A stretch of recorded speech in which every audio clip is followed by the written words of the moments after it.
Jail से लिया आने वाला प्रभु यीशु मसीह की अधिभौतिक नाम है सब बहुत लोगों को मसीह बनने देता हूँ। प्रभु की बेटी दया है कि प्रभु ने और भी एक दिन प्रभु का वचन सीखने के लिए हमें अवसर दिया। वास्तव में मसीह जीवन एक अनोखा जीवन है। हमेशा मसीह का अर्थ है मसीह का फॉलोवर, मसीह के पीछे चलने वाला। बहुत बड़ी बात है ना।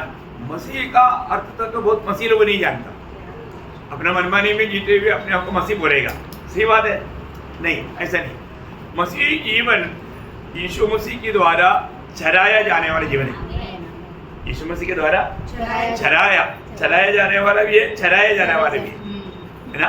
दोनों बहुत मौत की बात है ना। यीशु मसीह ने आपको याद होगा जब यूहन्ना 10 अध्याय का 27 वचन में कहा, मेरा शब्द सुनती है, मैं उन्हें जानता हूँ और वे मेरे पीछे पीछे चलते हैं। हाँ, वो मेरे पीछे पीछे चलते हैं। देखा, मतलब प्रभु का बेटे प्रभु का पीछे पीछे चलता है।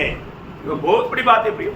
हमारे जीवन में आज मैं प्रभु के पीछे चलने वालों में है क्या है? प्रभु का वाणी सुन करके आपको मालूम है ना, हर एक लोग प्रभु में आने के बाद में मसीह जीवन दुनिया से अलग किया हुआ हर एक लोग पवित्र लोग हैं। और जो पवित्र जीवन बिताने वाला बात तो वचन के द्वारा है। ये इम्पोर्टेंट बात है ना। जब 119 का 9 वचन आपको याद है ना, जवान अपने चाल को कैसा शुद्ध रखेगा? तेरे वचन के अनुसार चलने से। हाँ, तेरा वचन के अनुसार चलने से। 119 का 9 है ना। बहुत बड़ी बात है। जवान बोलेगा तो कौन है? नया जन्म पाया हुआ सभी लोग हैं। देखिए, हमारे जीवन में हर एक लोग अगर हमें एक सच्चा पवित्र जीवन बिताना है तो वचन के अनुसार सावधान रहना। हम लोग अनुग्रह पाए हुए लोग हैं। अनुग्रह पाए हुए लोग हमेशा प्रभु का वचन या प्रभु का आज्ञा मानने के लिए उत्साही बनना चाहिए। नोह पर प्रभु का अनुग्रह हुआ, प्रभु का अनुग्रह हुआ। तो नोह के बारे में लिखा जब उत्पत्ति 6 का 22 और 7 अध्याय का 5 वचन में, दोनों वचन में लिखा है परमेश्वर की इस आज्ञा के अनुसार नूह ने किया। देखा, परमेश्वर की इस आज्ञा के अनुसार नोह ने किया। प्रियो, ये बहुत बड़ी बात है। परमेश्वर की कहने के अनुसार नोह ने किया। नोह ने और फालतू नहीं किया। जो भी किया परमेश्वर की कहने के अनुसार किया। बहुत बड़ी बात है। आज मैं जो भी करता है प्रभु की कहने के अनुसार करता है कि नहीं, ये बहुत मौत की बात है। और हम प्रभु का कहने के अनुसार नहीं करता है तो उसको मसीह नहीं बोल सकता है ना। जीवन में हमको ये जानना है। तो मैंने कल आपको मतलब वचन के साथ का हमारे जिम्मेवारियों का बारे में आपको बोल रहा था है ना। आपको याद है कि वचन के साथ का जिम्मेवारियों में मतलब हमें वचन में बना रहना चाहिए। हमारा बहुत बड़ा जिम्मेवारी है, वचन में बना रहना चाहिए। फिर हमने देखा प्रभु में बना रहना चाहिए। वचन में बना रहने वाले लोग वास्तव में कहाँ रहता? प्रभु में बना रहता है ना। फिर हमने देखा अनुग्रह में बना रहना चाहिए है ना, प्रेम में बना रहना चाहिए है ना, और जीवन में बना रहना चाहिए। ठीक है, और हर एक बातों को मानते हुए बना रहना चाहिए। बहुत बड़ी बात है। उसका मतलब क्या है कि हमारे जीवन में मतलब प्रभु का वचन सबसे बड़ी बात है। एक बात मैं आपको बताना चाहता हूँ, और ये वचन को हमेशा बजाने के लिए तैयार रहना है ना। कोई भी समय में दूसरे को वचन बजाने का तैयारी हमें चाहिए है ना। आज वो तैयारी मुझ में है कि नहीं? समय में असमय में प्रभु का वचन आप लोगों ने पढ़ा था ना, 2 तिमोथी 4 का 2 है ना। वचन का प्रचार कर, समय और असमय तैयार रह। समय और असमय में तैयार रहना। भैया, एक बात मैं आपको बताना चाहता हूँ, प्रभु हर एक को वचन नहीं सौंपा जाता। ये आज बहुत लोगों के पास वचन नहीं है। एक्चुअली उधार पाया बोलता है लेकिन उनके पास वचन नहीं। ये वचन किसको देना आपको मालूम है? वचन सबको नहीं देता। जब पौलुस तीमुथियुस को बोलने के टाइम पर 2 तिमोथी 2 अध्याय का 2 वचन, 2 तिमोथी या ये रेफरेंस वाले याद रहने के लिए बहुत अच्छा है। 2 तिमोथी 2 अध्याय 2 वचन, और जो बातें तूने बहुत से गवाहों के सामने मुझसे सुनी है उन्हें विश्वासी मनुष्य को सौंप दे। देखिए, विश्वासी मनुष्य विश्वास योग्य। वहां पर वो बात प्रभु सबको नहीं देता है वचन। विश्वास योग्य लोगों के साथ हाथ में देता। बोलने का अर्थ प्रभु का वचन को विश्वास योग्य रीति में हमें सुनाना चाहिए, उसमें थोड़ा भी अदल बदल नहीं होना चाहिए। प्रभु का वचन पाया हुआ लोग, उनका एक बहुत बड़ा वो बात पहला कोरिंदी 4 अध्याय दूसरा वचन में भी पौलुस कहता है, मतलब पहला कोरिंदी 4 अध्याय दूसरा वचन। फिर यहाँ भंडारे में यह बात देखी जाती है कि वह विश्वास योग्य हो। देखा, वो विश्वास योग्य हो, कौन होना चाहिए? विश्वास योग्य होना चाहिए, है ना। हमको ये बात जानना है कि प्रभु मुझे देखता है तो मैं प्रभु के साथ विश्वास योग्य है क्या? विश्वास योग्य। देखो, दुनिया हमको कैसे भी मार्ग डालेगा, वो तो उनका अपना विचार के अनुसार है, उस पे वो बातों पर मत जाओ। और आज प्रभु मुझको विश्वास योग्य जान करके वचन देता है कि नहीं है, ये कोई हल्की बात नहीं। ये नियुक्ति तक, सेवा का नियुक्ति सबको नहीं मिलता है ना। जब पौलुस अपना खुद का गवाही पहला तिमोथी पहला अध्याय का 12 वचन में पौलुस ने खुद क्या गवाही दिया? मैं अपने प्रभु यीशु मसीह की मसीह का जिसने मुझे सामर्थ दी, धन्यवाद करता हूँ कि उसने मुझे विश्वास योग्य समझकर, उसने मुझे विश्वास योग्य समझकर अपनी सेवा के लिए ठहराया। देखा, विश्वास योग्य समझकर अपना सेवा के लिए ठहराया।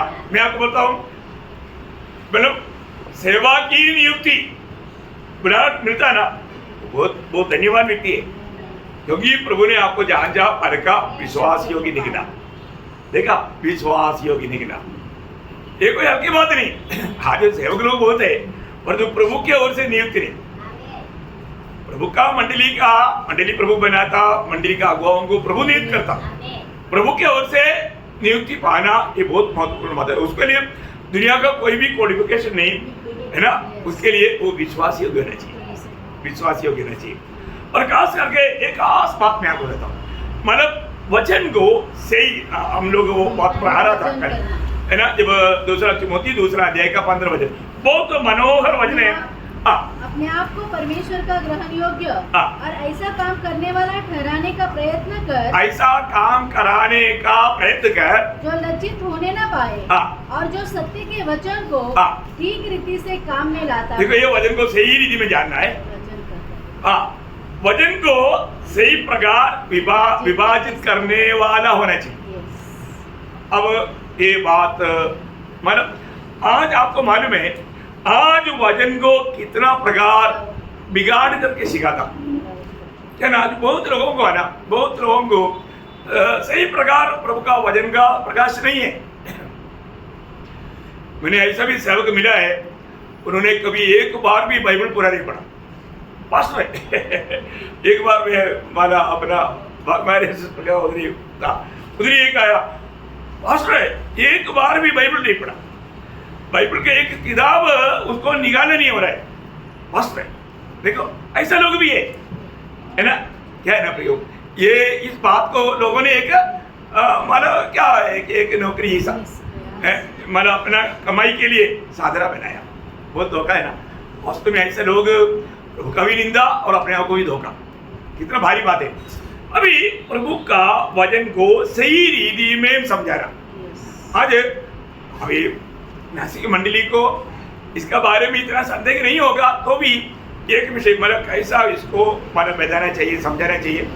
एक बात मैं पहले बताता हूँ। पहले बात, पवित्र आत्मा का बपतिस्मा।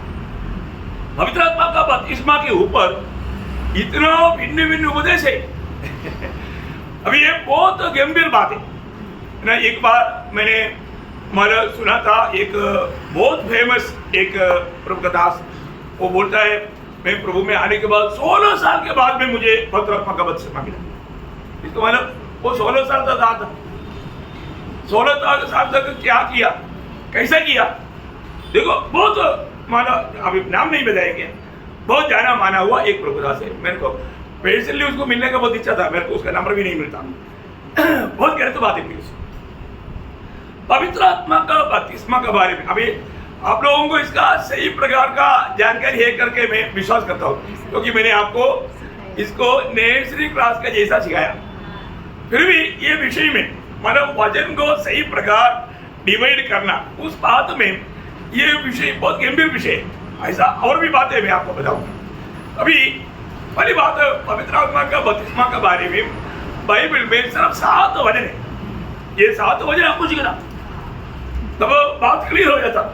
संदेह करें, कई लोग ये बात नहीं मालूम, पर मैं आपको ये बात सिखाया है, आप सीखना। वो 7 शब्द एक बार अपन पहले पढ़ेंगे, है ना, वो हमारे इसके बाद में फिर उसमें क्या बात है वो बात आपको समझाऊंगा, है ना। जब मत्ती के सुसमाचार उसका 3रा अध्याय का 11 वचन, मैं तो पानी से तुम्हें मन फिराव का बपतिस्मा देता हूँ, परंतु जो मेरे बाद आने वाला है वह मुझसे शक्तिशाली है, मैं उसकी जूती उठाने के योग्य नहीं, वह तुम्हें पवित्र आत्मा और आग से बपतिस्मा देगा। देखिए यहाँ पर मैंने ये बात कौन कहा? यूहन्ना बपतिस्मा देने वाला, है ना। बहुत समय मतलब बहुत सरल बात है ना। यूहन्ना बोलता है मैं तुम्हें पानी में बपतिस्मा देता हूँ, और जो मेरे पीछे जो आ रहा है वो मुझसे परवाह नहीं, है ना। तो वो तुम्हें अब आत्मा में और आग में, आप देखिए वो ध्यान से सुनना, कौन बोल रहा है? यूहन्ना बोल रहा है ना। अभी बहुत मानव मसीह लोग, खास करके जो पेंटेकोस्ट के लोग, इतना गलत डॉक्ट्रिन में और इतना, और ये विषय को लेकर के इतना डूबा हुआ है। वो लोग बोलता है आत्मा का भी बपतिस्मा चाहिए और आग का भी बपतिस्मा चाहिए। देखो है मतलब वचन की अज्ञानता, वचन को सही रीति में विभाजित करके ना सिखाने से क्या धोखा होता। कभी भी एक शब्द पढ़ने के टाइम पर आपको उसमें कोई संदेह आता है ना, थोड़ा सा उसके आगे पीछे भी पढ़ना, उसमें क्या होता आपको वो पीछे ही क्लियर हो जाता। अभी यहाँ पर थोड़ा क्लियर करके आगे जाने से अच्छा है मैं वो 7 शब्द बताऊंगा, उसमें ये एक शब्द को भी इधर थोड़ा आपको प्रकाश दे करके आगे बढ़ाएगा, तो बाकी बातों को समझने के लिए आपको थोड़ा और सरल होगा। अभी आप उसका वही मतलब 3 का अभी आपने 11 पढ़ा ना, अभी आप उसका 12 वचन पढ़िए। उसका सूप उसके हाथ में है और वह अपना खलिहान अच्छी रीति से साफ करेगा और अपने गेहूं को तो खत्ते में इकट्ठा करेगा, परंतु भूसी को उस आग में जलाएगा जो बुझने की नहीं। देखिए अब यहाँ पर इतना में ही सरल बात है, वहाँ पर आत्मा का बपतिस्मा किसको है? अच्छा गेहूं को, मतलब विश्वासी को। आग का बपतिस्मा किसको है? भूसा को, जो भूसा है। यहाँ पर यूहन्ना वो बात स्पष्ट था। अभी उसका थोड़ा पीछे 10 वचन में पढ़िए। अब खिलाड़ी पेड़ की जड़ पर रखा हुआ है, इसलिए जो पेड़ अच्छा फल नहीं लाता। देखा यहाँ पर अच्छा बुरा, जो अच्छा मानो फल नहीं देता वो काटा और आग में झोंका जाता है। देखा, समझ लो क्या बोलने का क्या प्रयोग, मतलब जो लोग सच में विश्वासी नहीं है उनके लिए आग का बपतिस्मा है, उनको आग में डालने वाला है, वो उधरी हमेशा उसमें रहेगा।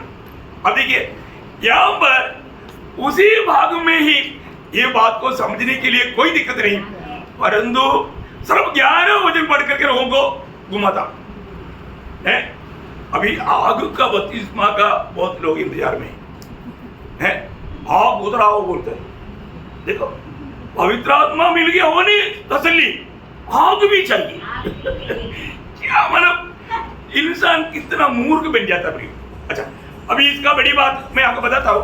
अभी वो दूसरा शब्द देखिए मरकोस 12 अध्याय का 8 वचन में, मैंने तो तुम्हें जल से बपतिस्मा दिया है, पर वह तुम्हें पवित्र आत्मा से बपतिस्मा देगा। देखिए यहाँ पर ध्यान देना है, यहाँ पर आग का बपतिस्मा के बारे में ये वचन भी कौन बोला? यूहन्ना ने बोला। ओके, ये जो बपतिस्मा का बात पर 4 वचन यूहन्ना ने बोला, उसमें दूसरा शब्द है। अब ये दूसरा शब्द बोलने के टाइम पर यहाँ पर यूहन्ना ने मतलब आग का बपतिस्मा के बारे में नहीं बोला, इसलिए वहां पर मतलब गेहूं और भूसा के बारे में भी नहीं बोला। नहीं समझा? अब देखिए इतना में भी समझ सकता ना, इसलिए बोलते हैं इसको सही डिवाइड करना, सही रीति में मानो उसको समझना। यहाँ पर प्रभु यीशु मसीह भक्तों को या विश्वासियों को देने वाला एक ही बपतिस्मा के बारे में यूहन्ना ने कहा। ओके, अभी आप तीसरा जो यूहन्ना ने कहा लूका 3 अध्याय का 16 वचन।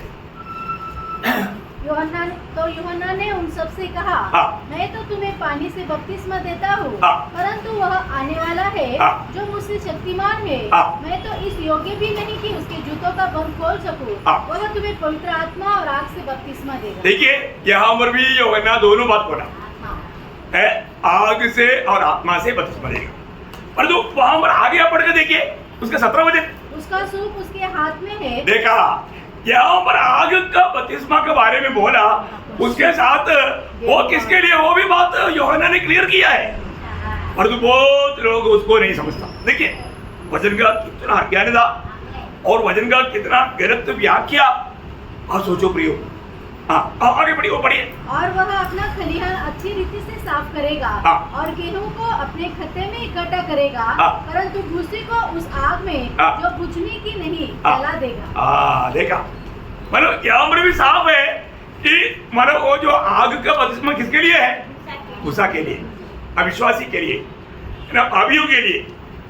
अभी 4 हुआ यूहन्ना ने जो बोला वो माने यूहन्ना का सुसमाचार उसका पहला अध्याय 33 वचन, यूहन्ना का सुसमाचार पहला अध्याय का 33। मैं तो उसे पहचानता नहीं था, परंतु जिसने मुझे जल से बपतिस्मा देने को भेजा उसी ने मुझसे कहा, जिस पर तू आत्मा को उतरते और ठहरते देखे वही पवित्र आत्मा से बपतिस्मा देने वाला है। देखिए यहाँ पर भी यूहन्ना ने मतलब आग का बपतिस्मा के बारे में नहीं बोला, सिर्फ पवित्र आत्मा का बपतिस्मा के बारे में बोला।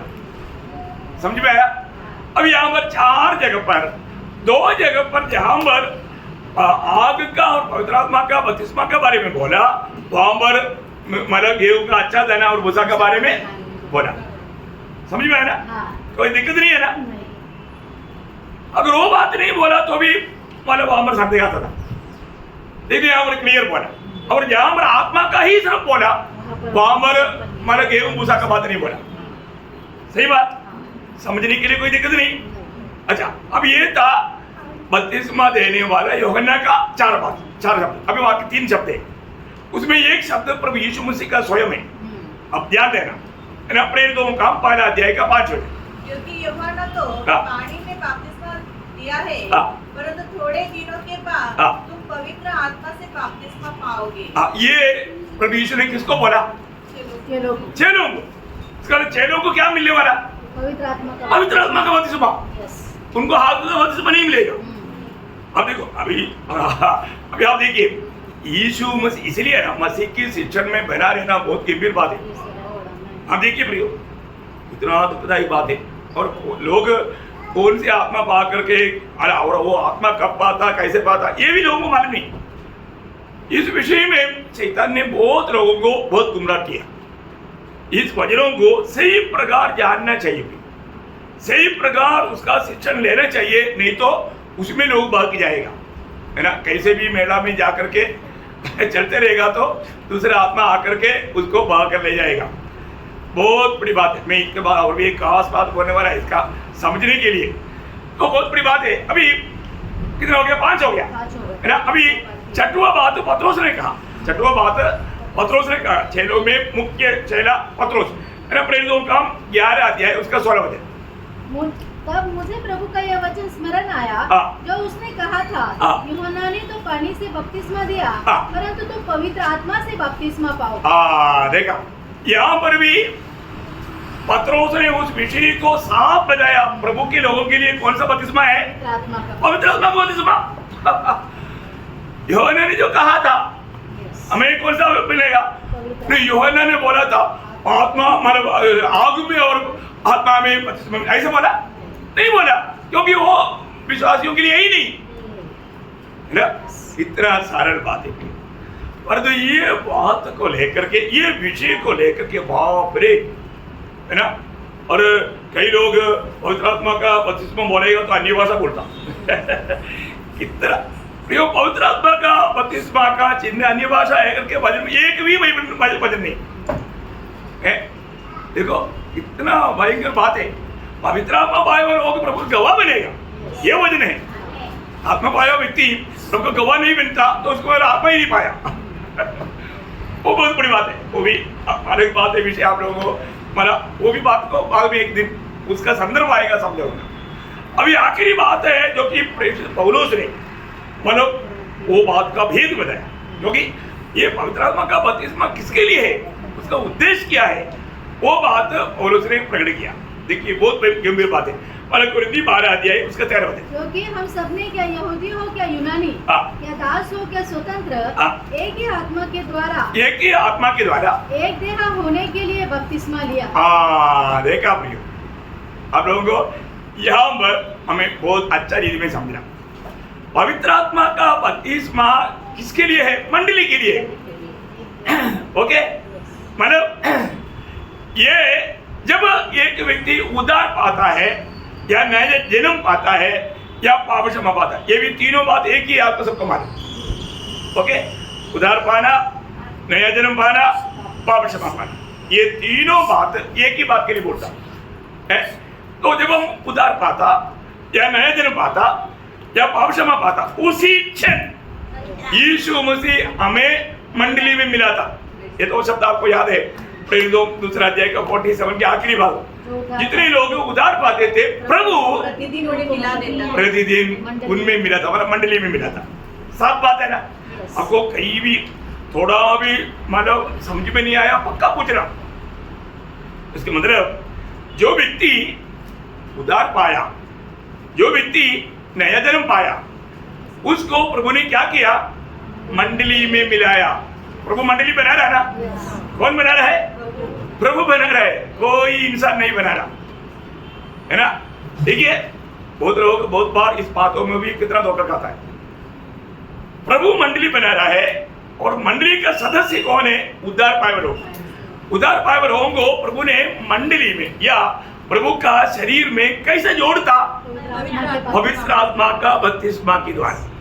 इतना बात सरल है। अब देखिए, जिस समय में आप प्रभु को ग्रहण करता, उसी समय में पवित्र आत्मा का छाप मिलता। क्या मिलता? छाप मिलता। जिस समय में आप उद्धार पाता, उसी समय में आपको पवित्र आत्मा का अभिषेक मिलता। अब देखिए, ये एक एक बात बहुत महत्वपूर्ण है। प्रभु के लोग उसको सही रीति में, मतलब एफेसियों 12 अध्याय का 13-14 वचन, पवित्र आत्मा से प्रभु ने उस समय में, जिस समय हम प्रभु को ग्रहण करता, उस समय में पवित्र आत्मा का छाप लगाता। मोर का अर्थ क्या है? मतलब प्रभु का, ये मेरा है, मतलब प्रभु का क्या बोलता है? स्वामी पर, ऐसा बोलता है, अधिकार। मतलब अपना, मतलब प्रभु का क्या बोलो?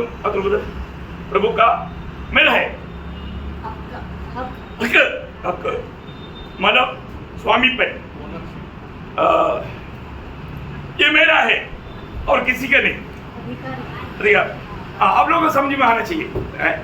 मतलब बोलेगा तो यहाँ पर मतलब बोलता है कि ये व्यक्ति मेरा है, मेरा बन गया है, छाप लगाया। अभी जैसा अभी गुलामी में एक गुलाम को लेकर आएगा बाजार से, तो स्वामी का मोहर लगाता। वो मोहर क्या बताता? अभी ये गुलाम मेरा है, मेरा है। ऐसा अभी एक समय में पाप का गुलाम होकर के शैतान के अंडर में था, परंतु प्रभु ने हमें वहां से छुड़ा करके प्रभु का बनाया। तब हमें आत्मा का मोहर लगाया। आत्मा का मोहर, हम प्रभु का बन गया, ये बात का सबूत है। आत्मा हमको बयाने में दिया, मीन्स हमारे लिए अब ये पक्की बात है कि प्रभु हमें लेकर जाएगा। वो बात के लिए प्रभु ने हमें बयाना, मीन्स एडवांस, ये सब द्वारा आपको मालूम है ना। और प्रभु ने अभिषेक किया, बोलेगा तो मसीह का शरीर का अंग बना, तो शरीर का सिर कौन है? यीशु मसीह। और अभिषेक का अम्र है सिर पर। तो फिर हमको ऐसा आरोन के सिर पर उंडेला हुआ तेल दाढ़ी से शरीर से पांव तक जाता, ऐसा जो मंडली प्रभु का शरीर का भाग बना, तो अभिषेक का पात्र बना। क्योंकि अभिषेक जहां पर लिखा, वहां पर मतलब भूतकाल में लिखा, बोले कि मतलब जिस घड़ी में हमने उद्धार पाया। दूसरा कुरिन्थी 12 अध्याय का 22 वचन, और पहला यूहन्ना, आप पढ़ना है तो पढ़ सकता है, नहीं तो आप लिख सकता है।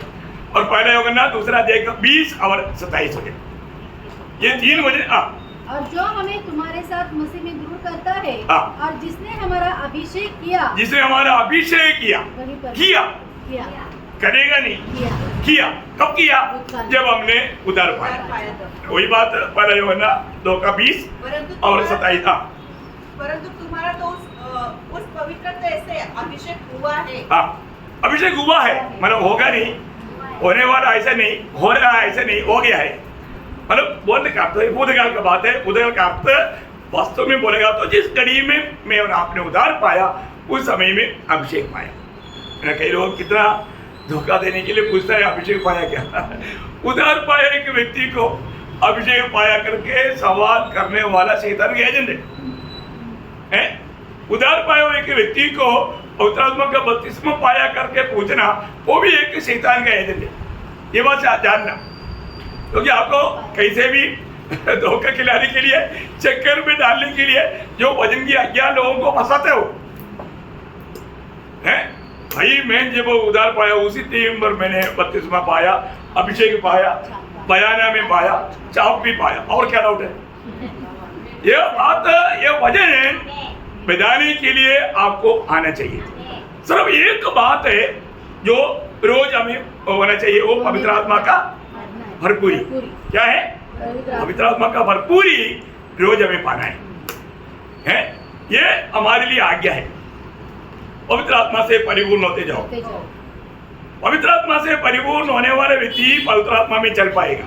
मतलब एफएससी 5:18 ये सब वचन आप लोगों को याद है करके मैं आशा करता हूँ, क्योंकि नासिक मंडली को ऐसा वचनों का कोई कमी नहीं रहा, तो ये बहुत बात है।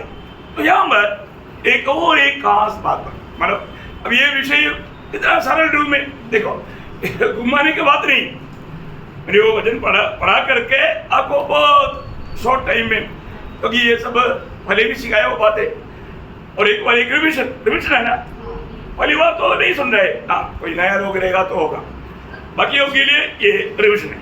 सही बात है ना, कई बार सुना है तो आपको समझ में आया। फिर भी कोई डाउट है तो पक्का पूछना, क्योंकि डाउट लाने के लिए कुछ बात है ही नहीं।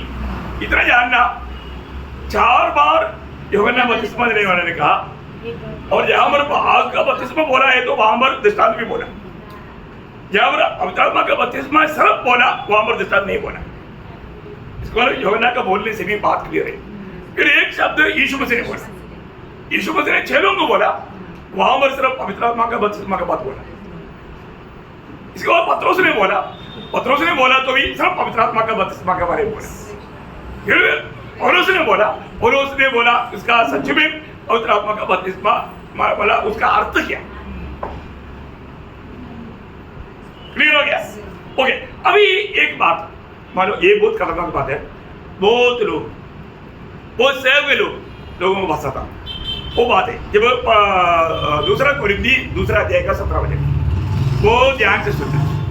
2 कोरिन्थी 2 अध्याय का 17 वचन। क्योंकि हम उन बहुतों के समान नहीं जो परमेश्वर के वचन में मिलावट करते हैं, परंतु मन की सच्चाई से और परमेश्वर की ओर से परमेश्वर को उपस्थित जानकर मसीह में बोलते हैं। देखिए, वचन के साथ का हमारा बहुत बड़ी जिम्मेवारी है, वचन में मिलावट नहीं करना। देखिए, वचन में मिलावट करेगा तो लोग खुश हो जाएगा और तो प्रभु नाराज हो जाएगा। क्या बात है? क्या समझा? वचन में लोग क्यों मिलावट करता? लोगों को खुश करने के लिए, लोगों को हमारा वही 2 कोरिन्थी 4 अध्याय का 2 वचन पढ़ना, वो ध्यान से पढ़ना है। 2 कोरिन्थी 4 का 2। परंतु हमने लज्जा के उक्त कामों को त्याग दिया है, और न चतुराई से चलते और न परमेश्वर के वचन में मिलावट करते हैं, परंतु सत्य को प्रकट करके परमेश्वर के सामने हर एक मनुष्य के विवेक में अपनी भलाई बैठाते हैं। देखिए, पौलुस यहाँ पर बोलने का अर्थ क्या है? हम वचन में थोड़ा भी मिलावट नहीं करता। अभी प्रभु यहाँ पर है। मैं आप लोगों के चेहरे देखने के साथ साथ मैं प्रभु का चेहरा भी देखता हूँ। बहुत इंपॉर्टेंट बात है। प्रभु ये बात बोलने में आनंद देखनी, प्रभु इस बात में आनंद नहीं है तो मेरा वचन बोलना ही बंद हो जाएगा। अभी और तो बहुत बार प्रभु के उपस्थिति को बहुत लोग, सेवक लोग, हम प्रभु के उपस्थिति में बोलता प्रभु के उपस्थिति में, प्रभु को उपस्थिति ना जाना वो लोग क्या करता मालूम है? 1 थिस्सलुनीकियों 2 अध्याय का 4 वचन। 1 थिस्सलुनीकियों 2 अध्याय का 4 वचन। पर जैसा परमेश्वर ने हमें योग्य ठहरा कर सुसमाचार सौंपा, हम वैसा ही वर्णन करते हैं हाँ। और इसमें मनुष्यों को नहीं मत देखा, इसमें मनुष्यों को नहीं, परंतु परमेश्वर को हाँ। जो हमारे मनों को जांचता है प्रसन्न करते हैं। देखिए, परंतु बहुत बार बहुत लोग जाने अनजाने परमेश्वर से बढ़कर मनुष्य को प्रसन्न करने के लिए मिलावट करता। वजन में मिलावट करेगा तो उसको अमल करना बहुत आसान है। आज भी बहुत लोग सकरा मार्ग पसंद नहीं करता, जीवन का मार्ग लोगों को पसंद नहीं, लोगों को विशाल मार्ग अच्छा लगता और विशाल मार्ग दिखाने वाला बहुत ज्यादा है, उसमें अगुआ लोगों का संख्या बहुत ज्यादा है। इसमें हमें परखना। अभी आप लोग भी है ना, वचन भी अच्छा निपुण बनना, क्योंकि हो सकता है कल में आपको गलत कुछ बात बोलेगा तो तुरंत तो पकड़ने का और बताना है। बहुत बड़ी बात है अपने जीवन में, है ना। ऐसा होना चाहिए ना, हमको ऐसा भाई बहन चाहिए। वचन में मिलावट होने नहीं देना, लोगों को खुश करके खाली नहीं करना। आज आपको मालूम है, आज विश्वास त्याग हो चुका क्योंकि वजन में मिलावट आया, और मिलावट का वजन मानने के लिए लोगों को आसानी आया। अभी उसमें एक छोटा विषय मैं आपको बताना चाहता हूँ। अभी आपको बहुत विषय है, एक विषय बोलेगा तो आपको थोड़ा, आज आपको मालूम है जैसे अभी अपने चारों तरफ ऐसा मंडलियाँ था, वो लोग बहुत अच्छा लोगों को बताते थे, एक अलगवाई के जीवन बिताने का महत्व बताते थे। अरे तो अभी क्या बोलता, अभी संडे में प्रभु में से तो सब खोल कर आना, बपतिस्मा का टाइम पर खोलना, बाद में बांध लो, झूठ है। आसानी हो गया ना, लोगों को आसानी है ना, वो उपदेश लोगों के लिए आसानी है। और जो प्रियो, वचन क्या कहता है ये जानना चाहिए। बपतिस्मा कोई हल्की बात नहीं, बपतिस्मा बोलेगा तो खबर करना है। खबर किसको करता? जो मर गया। इसका मतलब दुनिया के लिए, पापों के लिए जब तक मरा नहीं उसको गाड़ने का सवाल नहीं, है ना। परंतु लोग क्या करता, थोड़ा कुछ कान में थोड़ा कुछ, गला में भी मंगलसूत्र करे, मंगलसूत्र वो भी एक सूत्र है, वो भी एक सूत्र है। चलेगा क्या? नहीं चलेगा, नहीं चलता। अब प्रभु में आ गया है तो इन सारे बातों से हमें अलग रहना। वो एक मूर्ति है, वो एक मूर्ति है। अब ये आप इसका विषय में भी आपको बहुत प्रकाश मिला। मैं थोड़ा कुछ नया बात भी आपको बोलने का कोशिश करूंगा, नया बात मेरा नहीं, वजन से। ओके, तो इसमें पहली बात, जब पौलुस ने जब कहा पहला तिमोथी दूसरा अध्याय उसका 9-10 वचन, पहला तिमोथी दूसरा अध्याय 9-10 में कई बार कई लोग वैसे ही स्त्रियां भी संकोच और संयम के साथ सुहावने वस्त्रों से अपने आप को संवारे, न कि बाल गूंथने और सोने और मोतियों और बहुमोल कपड़ों से, पर भले कामों से, क्योंकि परमेश्वर की भक्ति करने वाली स्त्रियों को यही उचित भी है। देखिए, क्लियर प्रभु का वचन में साफ साफ बता है, मतलब आभूषण नहीं पहनना, और उसने यहाँ पर क्लियर बताया। अब देखिए, और ये उचित भी नहीं, प्रभु का भक्तों के लिए उचित भी नहीं।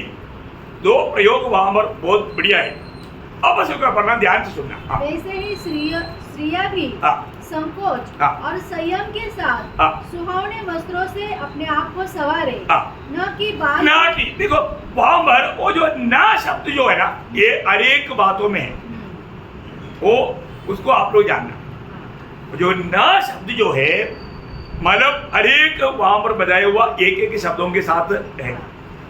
ना कि बाल गूंथने, ना, मतलब बोलने का मतलब एक हुक्म है, नहीं ऐसा करना। और न सोने, देखा, सोना नहीं पहनना, वहां का प्रयोग क्या है? नहीं पहनना, सोना नहीं पहनना। और न मोतियों और न बहुमोल कपड़ों से। ये सब ना है, हुक्म है वहां पर। अभी मतलब उससे बढ़कर अभी पत्रोस ने क्या बोला, ये पौलुस ने कहा, पत्रोस ने जो कहा पहला पत्रोस 30 अध्याय उसका 3 से 5 वचन। तुम्हारा श्रृंगार दिखावटी न हो। तुम्हारा श्रृंगार दिखावटी ना हो। अभी आगे देखना, ये जो ना शब्द वहां पर हर एक बातों में अर्थात बाल फूटना और सोने के गहने, मतलब सोने की गहना, मतलब ना सोने की गहना, वहां पर बात समझा, ना सोना पहनना, मतलब क्लियर हुक्म है। अभी कहीं कहीं परिभाषा में वो सारे बातों को उड़ा कर नहीं आया, और दो उड़ा कर है वो शब्द। ना आप आभूषण पहनना, देखिए भयंकर बात। अभी आपको मालूम है, जहां पर आप है ना, ये सोनार के पास जाओ, उससे आप पता करेगा तो हर एक सोना का जो भी आभूषण बनाता है वो कोई ना कोई देवताओं का नाम रहे, वो रूप, उस रूप में वो बनाएगा, उसका एक नाम है, देवी देवताओं का नाम है। अभी आपको मालूम है ना, ये जो मतलब सरेगमा बदनीसा गीत का ये सुर, हर एक सुर देवताओं से मिला हुआ है। आपको मालूम, ये जिसने मतलब सीखा उसको मतलब सिखाता है, उनको पूछेगा तो आपको समझाएगा, नहीं समझा तो इसका मतलब हमें कितना इन बातों में सावधान रहना, हर एक बातों में सावधान। यहाँ पर आप कोई भी सोना के पास जाओ, सोना जो भी बनाता है वो सबका पीछे डेविल स्पिरिट का हाथ है। और यहाँ पर पत्रोस भी बोलता है तुम ऐसा नहीं होना। फिर आगे, यह भांति भांति के कपड़े पहनना, वरन तुम्हारा छिपा हुआ गुप्त मनुष्यत्व, नम्रता और मन की दीनता की। देखा आपका मतलब आभूषण क्या होना चाहिए, नम्रता और मन की दीनता की, मन की दीनता की अविनाशी सजावट से, अविनाशी सजावट से सुसज्ज रहे, सुसज्ज रहना।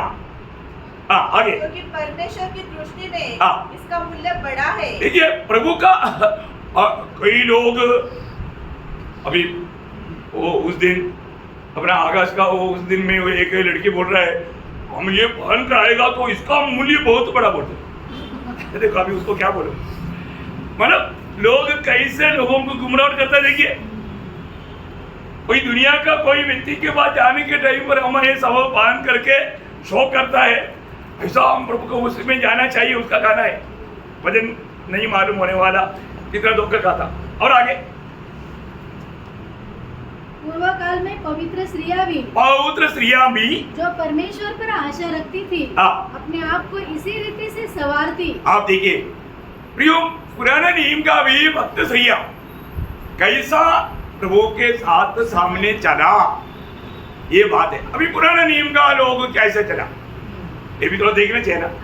पुराने नियम में इसके बारे में प्रभु ने कोई कहा है क्या? नए नियम में हमने देखा, बिल्कुल क्लियर कहा।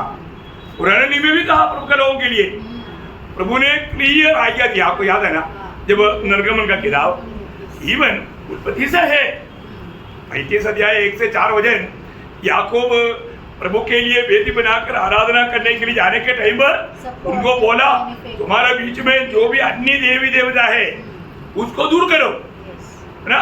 वो बाकी भी पढ़िएगा, मतलब उत्पत्ति 35 अध्याय का 1 से 4। तो परमेश्वर ने याकूब से कहा यहाँ से निकलकर बेतेल को जा और वहीं रह और वहाँ परमेश्वर के लिए एक वेदी बना, जिसने तुझे उस समय दर्शन दिया जब तू अपने भाई एसाव के दर से भागा जाता था। तब याकूब ने अपने घराने से और उन सबसे भी जो उसके संग थे कहा तुम्हारे बीच में जो पराये देवता है। देखिए ये सोना पाने वाला या जिसका दिल में भी थोड़ा विचार है, आप जानना वो पराया देवता है, पराया देवता।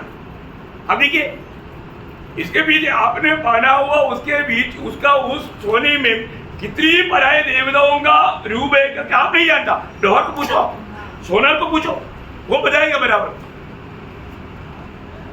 बहुत गंभीर बात है ना। वो पराये देवताओं को निकाल फेंको और अपने अपने को शुद्ध करो। देखो ये पराया देवताओं को पान करके या आप सोना पान करके प्रभु की आराधना के लिए आता है तो प्रभु की आराधना नहीं होता प्रियो, वो एक डेविल वर्शिप है। फिर इसे उन्होंने वो सब निकाल करके याकूब के पास दे दिया, फिर उन्होंने नहीं पाना। अब देखिए उसको गाड़ दिया। हाँ, अभी आप निर्गमन में आइए। निर्गमन में प्रभु ने हुक्म दिया, देखिए बहुत भयंकर बात है ना, उसका 33 अध्याय 3 से 6। तुम लोग उस देश को जाओ जिसमें दूध और मधु की धारा बहती है, परंतु तुम हठीले हो, इस कारण मैं तुम्हारे बीच में से होके न चलूंगा। ऐसा न हो कि मैं मार्ग में तुम्हारा अंत कर डालूं। यह बुरा समाचार सुनकर वे लोग विलाप करने लगे और कोई अपने गहने पहने हुए न रहा, क्योंकि यहोवा ने मूसा से कह दिया था। वो तो देखो ये भाग बहुत ध्यान से सुनना, मूसा से कह दिया था इस्राएलियों को मेरा यह वचन सुना, मतलब ये मेरा वचन है या ये मेरा आज्ञा है। तुम लोग तो हठीले हो, यदि मैं पल भर के लिए तुम्हारे बीच होकर चलूं, तो तुम्हारा अंत कर डालूंगा। इसलिए आप अपने अपने गहने अपने अंगों से उतार दो, कि मैं जानूं कि तुम्हारे साथ क्या करना चाहिए। देखिए इसका मतलब क्या है कि मतलब ऐसा लोगों में प्रभु का कितना क्रोध का दृष्टि है। कारण मैं बताता हूँ। अब देखिए ये जो भी पहनता है उन पर प्रभु का क्रोध का दृष्टि रहता है। उसका कारण मैं अभी थोड़ी देर में बताऊंगा, लेकिन एक जानना, प्रभु बोलता है कि उदार डाल और आगे। इसलिए इस्राएली होरे पर्वत से लेकर आगे को अपने गहने उतारे रहे। हाँ देखिए, इसके बाद में इस्राएलियों ने नहीं पहना। अब देखिए प्रभु ने आज्ञा दिया। आपको मालूम है उस समय की लोग लड़का लड़की, आजकल लड़का लोग भी डालना शुरू किया ना, आप लोगों ने देखा ना, ये कुछ समय तक नहीं था, ये उस समय का बात है।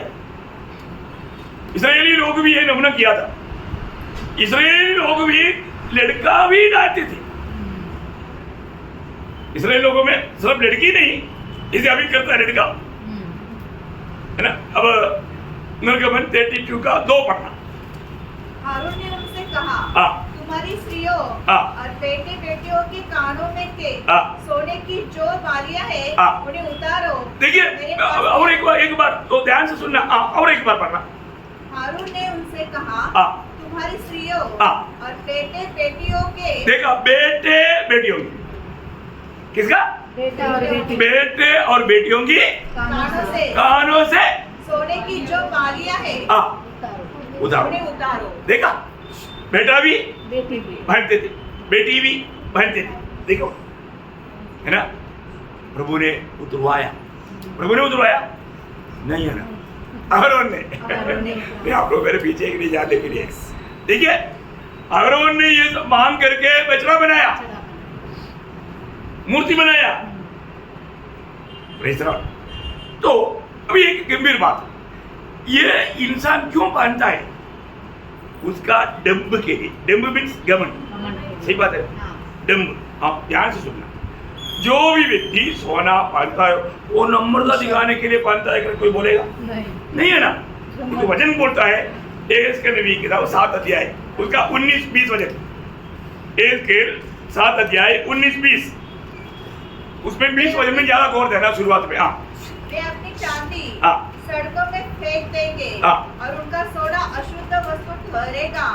यहोवा की जलन के दिन उनका सोना चांदी उनको बचा न सकेगी, न उससे उनका जी संतुष्ट होगा, न उनके पेट भरेंगे, क्योंकि वह उनके अधर्म की ठोकर का कारण हुआ है। अधर्म का ठोकर का कारण हुआ है। उनका देश जो शोभा है और शिरोमणि था, उसके विषय में उन्होंने गर्व करके गर्व करके उसने अपनी घृणित वस्तुओं को मूर्ते और घृणित वस्तु बनाए रखी। इस कारण ने उसे उनके लिए अशुद्ध वस्तु ठहराया है। देखिए यहाँ पर बोलने का मतलब, वो लोगों ने ये वस्तुओं को लेकर के घमंड किया। क्या किया? गर्व किया, घमंडी बन गया। आप सोचो प्रियो, जो भी व्यक्ति ये जो पहनता है वो जाने अनजाने घमंड, प्रभु घमंडियों से सामना करता, विरोध करता। अब देखिए तो प्रभु ऐसे लोगों से क्या करता? विरोध करता। देखिए इन लोगों ने, अभी यिर्मयाह 4 का 30 पढ़ना, बहुत ध्यान से समझना। यिर्मयाह 4 का 30, और तू जब उजड़ेगी तब क्या करेगी? चाहे तू लाल रंग के वस्त्र पहने और सोने के आभूषण धारण करे और अपनी आंखों में अंजन लगाए, परंतु व्यर्थ ही तू अपना श्रृंगार करेगी। देखा, व्यर्थ श्रृंगार करके, देखिए व्यर्थ श्रृंगार कर रहा है। आपको मालूम, इसको मालूम, वो प्रभु को तुच्छ कर रहा है। प्रभु तूने मुझे सुंदर नहीं बनाया, ठीक है, मेरे पास ताकत है, मैं अपने आप को सुंदर बनाऊंगा। समझा है कि नहीं? ऐसे सुंदर रहेगा। आपने देखा होगा ना, शादी में बच्चा लोग परेशान हो जाता है ना, वो पूरा मेकअप करके ले जाएगा, पसीना आ गया, पहुंचा तो ऐसा लगता है कि कुछ तो आ गया। क्या आ गया? इसलिए लड़की लोग सोचता है कि ये विचार ये क्यों मेरे और लाइट दिखा रहा है। मैं तो हमारा पसीना पसीना वाला है, पहुंचेगा तो गड़बड़ हो जाएगा। ये आप भी बदल गया भाई, थोड़ी देर में जो दिखा ऐसे नहीं है व्यक्ति। देखिए प्रियो, ये सब देखिए, जितना भी आप अपने आप को सजा करके अपने आप को सुंदर बनाना चाहता है ना, ये करके आप क्या कर रहे हो आपको मालूम है? एक लंबा विवरण यशायाह ने दिया। यशायाह पुराने नियम का सुसमाचार है। यशायाह का किताब 3रा अध्याय उसका 16 से पढ़ना अभी। यहोवा ने यह भी कहा है, क्योंकि सिय्योन की स्त्रियां घमंड करती और सिर ऊंचे किए आंखें मटकाती और घुंघरुओं को छमछमाती हुई ठुमक ठुमक चलती। उनका वाला ये सब बांध करके घमंड करके,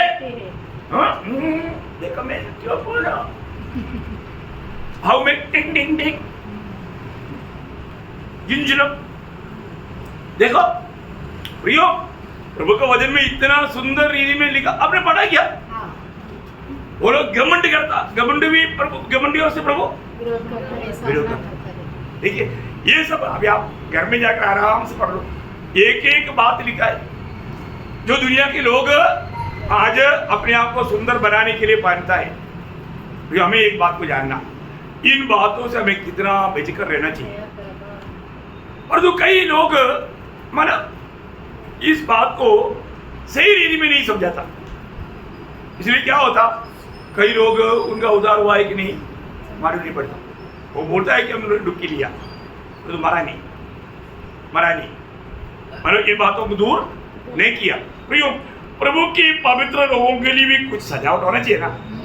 वो सजावट क्या है मैं आपको बताता हूँ, है ना, कैसे सजाना चाहिए अपने आप को मैं आपको बताता हूँ, है ना। हमारा आभूषण है ना, जब नीति वचन 20 अध्याय का 15 वचन आपके लिए आभूषण देता हूँ, कितना सुंदर बात है ना। नीति वचन 20 अध्याय उसका 15 वचन, सोना और बहुत से मूंगे तो है, परंतु ज्ञान की बातें अनमोल मणि ठहरती है। आपके लिए अनमोल मणि ठहरी है। देखिए आपका अनमोल आभूषण ज्ञान आप सीखना है, ज्ञान की बात। आप देखिए ज्ञान की बात पड़ेगा तो यीशु मसीह एक प्रगाढ़ उत्तर है ना। अब यीशु मसीह को बताओ, अब बहुत सुंदर स्वर्ग को दिखेगा,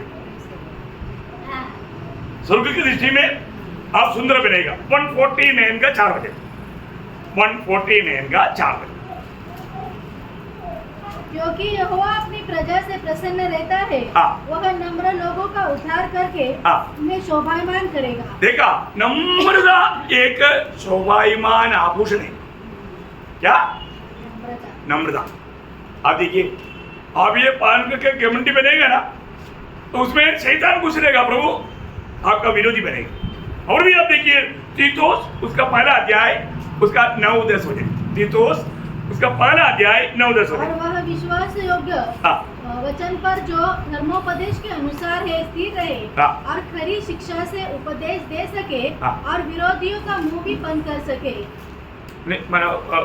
तीतुस दूसरा अध्याय का 9-10 वचन, मैंने पहला अध्याय बोला ना, उसका दूसरा अध्याय का 9-10। दासों को समझा कि अपने अपने स्वामी के अधीन रहे और सब बातों में उन्हें प्रसन्न रखे और उलट कर जवाब न दे, चोरी चालाकी न करे, पर सब प्रकार से पूरे विश्वासी निकले कि वे सब बातों में हमारे उद्धारकर्ता परमेश्वर के उपदेश की शोभा बढ़ाए। शोभा बढ़ाए। और एक बार पढ़ना, दासों को समझा हाँ। कि अपने अपने स्वामी के अधीन रहे हाँ। और सब बातों में उन्हें प्रसन्न रखे हाँ। और उलट कर जवाब न दे, हाँ। चोरी चालाकी न करे, हाँ। पर सब प्रकार से पूरे विश्वासी निकले हाँ। कि वे सब बातों में हमारे उद्धारकर्ता परमेश्वर के उपदेश की शोभा बढ़ाए। शोभा बढ़ाए। देखिए बहुत बड़ी बात है यहाँ पर, सब बातों में वो अलंकृत करके स्वामियों की अधीन रह करके सारे बातों में प्रभु को प्रसन्न करें, ऐसा आना चाहिए। मतलब थोड़ा सा परिभाषा में थोड़ा अंतर आया रहता है, मतलब उसका आपका उसमें देखेगा इंग्लिश में, मतलब नववचन में हो स्वामी के अधीन रहे। मतलब परमेश्वर के उपदेश को हर प्रकार अलंकार के रूप में पालन करके स्वामी की अधीन रहकर सारे बातों में प्रभु को प्रसन्न करें, ऐसा आना चाहिए। मराठी में पढ़ना, मराठी में कोई दासांनी आपल्या धनांच्या अधीन राहावे, हाँ। त्यांना सर्व प्रकारे संतुष्ट करावे। मतलब सर्व प्रकार स्वामी को संतुष्ट करना। देखिए सारे बातों में मतलब प्रभु के उपदेश, उस उपदेश के कारण सारे बातों में प्रभु को संतुष्ट करके स्वामियों का अधीन रहे। उलट बोलू नये, त्यांना लुबाडू नये, तर हाँ। सर्व प्रकारे इमाने इतबारे वागावे, हाँ। यासाठी की त्यांनी सर्व गोष्टी हाँ। आपला दानारा देव हाँ। याच्या शिक्षणात शोभा आणावी, हाँ। असा बोध कर। मतलब प्रभु को महिमा मिलने लायक है ये करना, लेकिन ठीक है वो जैसा भी कुछ कुछ है। मतलब बोले का अर्थ हर बात में प्रभु को उपदेश के अनुसार अपने आप को सजाकर, मतलब प्रभु का वचन मानने वाला व्यक्ति अपने आप को सजाता है। ये एक बड़ा प्रभु का लोगों का एक सुंदर आभूषण की बात है। और एकदम सरल रूप में बोलेगा तो रोमियो का 13 अध्याय उसका 14 वचन, रोमियो उसका 13 अध्याय का 14 वचन। वरन प्रभु यीशु मसीह को पहन लो। देखिए दुनिया का सोना चांदी मत पहनो, क्या पहनो? यीशु मसीह को पहनो। यीशु मसीह को पहनो। आप देखिए प्रियो, हमने आज किसको पहना? मसीह को। मसीह को। हमारा शब्दों में, हमारे चाल चलन में, हमारा हर एक व्यवहार में कौन दिखना चाहिए? दो घमंडी लोग क्या दिखाता? सोना दिखाता। मैं कोई साधारण व्यक्ति नहीं। देखिए बड़ी बात है।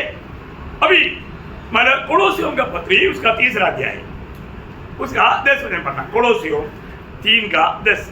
और नए मनुष्यत्व को पहन लिया है। देखा उधार पाया हुआ प्रभु का लोग किसको पाना? नए मनुष्यत्व। नया मनुष्यत्व को। वो कौन है? मसीह। यीशु मसीह। जो भी उधार पाया यीशु मसीह को पाना तो उसके ऊपर क्या पाएगा? यीशु मसीह के जैसा सुंदर कोई है? नहीं है ना।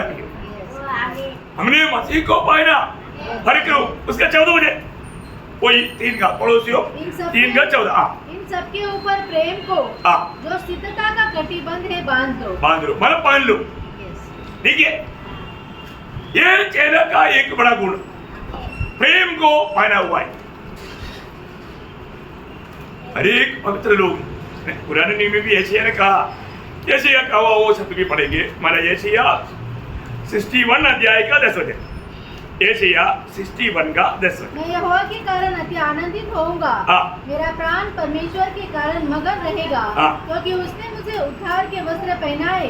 देखा उसने मुझे कौन सा वस्त्र बनाया? उद्धार के वस्त्र। प्रियो उद्धार के वस्त्र बनाओ व्यक्ति को, इसके अलावा कुछ जरूरत नहीं। क्या बात है। और इतना ही नहीं, वहां पर एक और भी शब्द लिखा है, और धर्म की चादर ऐसे उड़ा दी है। धर्म की चादर भी ऐसे उड़ाया है जैसे दूल्हा फूलों की माला से अपने आप को सजाता और दुल्हन अपने गहनों से अपना श्रृंगार करती है। बोले क्या अर्थ? दुनिया के लोगों का वो बात को चित्रित करके बोलता है कि प्रभु का लोग कैसे पाना। अंदर समझ में आया कि नहीं? है ना प्रियो, हमेशा प्रभु की उपस्थिति में आने के नहीं हुआ। और किसका दिल में भी कुछ बात है तो हमें हमेशा इस इच्छा से आना, प्रभु आज भी आप मुझसे बोलना, है ना। एक बार मतलब जब प्रभु को भेंट किया तब पौलुस पूछने वाले एक बात आपको याद होगा, वो बात मानव प्रेरितों का 22 अध्याय उसका 10 वचन का तब चिन्ह। मैंने कहा, हे प्रभु, मैं क्या करूं? मैं क्या करूं? मैं क्या करूं? क्या करूं? बोले का मतलब वो ऐसा पूछने का अर्थ क्या है? आप जो भी कहो मैं मानूंगा, मैं वैसा करूंगा। हर समय में प्रभु की उपस्थिति में आने वाला पवित्र लोगों का दिल की अवस्था ऐसा होना चाहिए। आप देखिए आज मतलब कहीं ना कहीं हमारा जीवन के कोणों में कोई बात हो सकता है, इसलिए होगा इस रीति में आपको बताने के लिए, समझाने के लिए। अच्छा मैं आपको बता ना, बहुत कहीं मतलब मंडली में जाएगा तो उनके साथ संगति करने के लिए बहुत दिक्कत आ जाता, क्योंकि वो लोग मूर्ति को लेकर के पूजा कर रहे हैं। उनका मूर्तियों को हटाने के लिए, खाने के लिए अगुवाओं को हिम्मत नहीं, क्योंकि बड़े बड़े लोग हैं भाई, वो लोग निकल जाएगा। अब देखो कई जगह पर मतलब प्रभु के दास लोगों को वचन से सही रीति में समझाने के लिए हिम्मत नहीं, वो प्रभु से बढ़ करके वो लोगों से डर रहे हैं। ऐसा होना चाहिए? नहीं होना चाहिए। हमें प्रभु का वचन जो भी आता है मानने वाला अच्छा दिल होना चाहिए।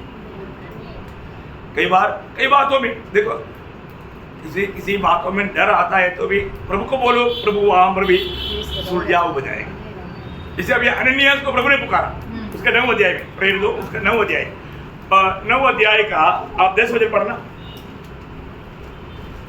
दमिश्क में हनन्याह नामक एक चेला था।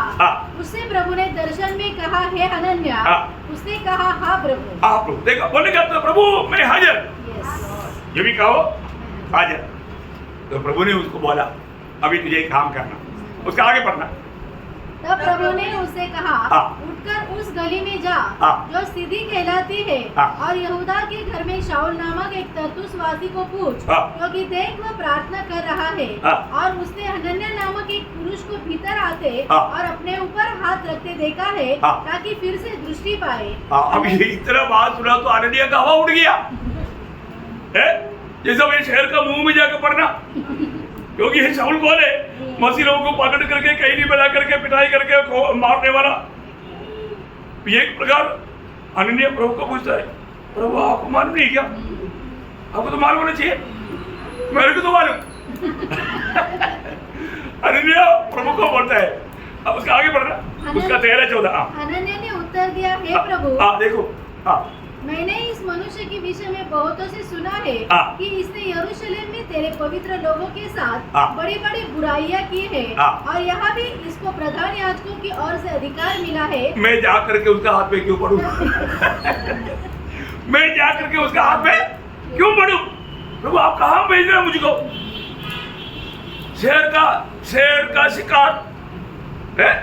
प्रभु ने क्या बोला आगे उसका 15 से? तो प्रभु ने उससे कहा, तू चला जा। तू चले जाओ।